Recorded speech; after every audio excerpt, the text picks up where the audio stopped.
পুরো আগ্রাসন চলছে। আমরা দাবি জানাই আমাদের এই কেন্দ্র শহীদ মিনারকে কেন্দ্র করে একটা সাংস্কৃতিক বিকাশ কেন্দ্র করা হোক। তারেক ভাই, এখানে সারা বছর দেখবেন যে অবহেলায় পড়ে থাকে, এখানে গাঁজা খায়, মদ খায়, এই ধরনের কাজ হয়। তো এই 21শে ফেব্রুয়ারিতে যদি ভাষা কেন্দ্র হয়, যদি সাংস্কৃতিক বিকাশ কেন্দ্র হয়, নিয়মিত ডিবেট হয়, এই কবিতা আবৃত্তি হয়, সাংস্কৃতিক প্রতিযোগিতা হয়, তাহলে কি হবে? এই খারাপ কাজগুলো এখানে হবে না এবং তখন ইংরেজির আধিপত্য, হিন্দির আধিপত্য, উর্দুর আধিপত্য কমে গিয়ে বাংলা ভাষার চর্চা এবং গবেষণা বাড়বে।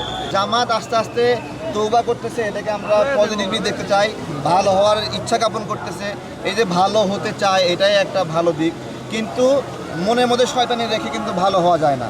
আল্লাহ কিন্তু তৌবা করার ক্ষেত্রে দিন উজাড় করে তৌবা করতে বলছে, ঠিক আছে? একদিকে তৌবা করবে আর একদিকে মুক্তিযুদ্ধের পক্ষের মানুষগুলোকে হ্যারাসমেন্ট করবে, অসম্মান করবে, একসাথে যায় না। তো তৌবা মানে হলো স্বীকার করা, তৌবা মানে হলো পাপ স্বীকার করা, তৌবা মানে হলো আনুগত্য এবং দ্বিধাহীনভাবে আনুগত্য, ঠিক আছে? সুতরাং এই বাংলাদেশকে তারা ধারণ করতে হলে প্রকৃতভাবে ধারণ করতে হবে। নতুন বিরোধী দলে গেছে থেকে দায় হিসেবে আনুগত্য করবে, এইটার সুযোগ নাই। দেখুন, আমাদের সুন্দর সুন্দর বাংলা গান যখন শুনি তখন আমার মনে হয় যে এইটা শোনার জন্যই আমাদের মনে হয় জন্ম হয়েছে। এত ভালো লাগে বাংলা কবিতা, এত ভালো লাগে।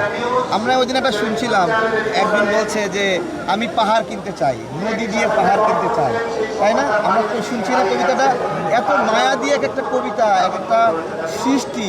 আমাদের কাজী নজরুল ইসলাম, রবীন্দ্রনাথ ঠাকুর, এগুলো মানে সব কিছু মিলে, মাইকেল মধুসূদন দত্ত, এত সুন্দর সৃষ্টি আর কোন ভাষায় কত আছে। সবচেয়ে গুরুত্বপূর্ণ দেখবেন বিভিন্ন ইউরোপের ভাষাগুলো, সেগুলো কিন্তু ইংরেজি অক্ষরগুলোকে মডিফাই করে বানানো, তাই না? বাংলা ভাষা একটা স্বাধীন স্বতন্ত্র ভাষা। আমাদের প কিন্তু অন্য কারোর সাথে মিল নাই, আমাদের ব কিন্তু আমাদেরই ব, আমাদের হ এটা কিন্তু অন্য ভাষার সাথে মিল নাই। অর্থাৎ আমাদের বর্ণমালাগুলো ধার করা না। এটা আমাদের বাংলার একটা, বাংলা সারা বিশ্বের একটা স্বাধীন এবং মর্যাদাপূর্ণ ভাষা।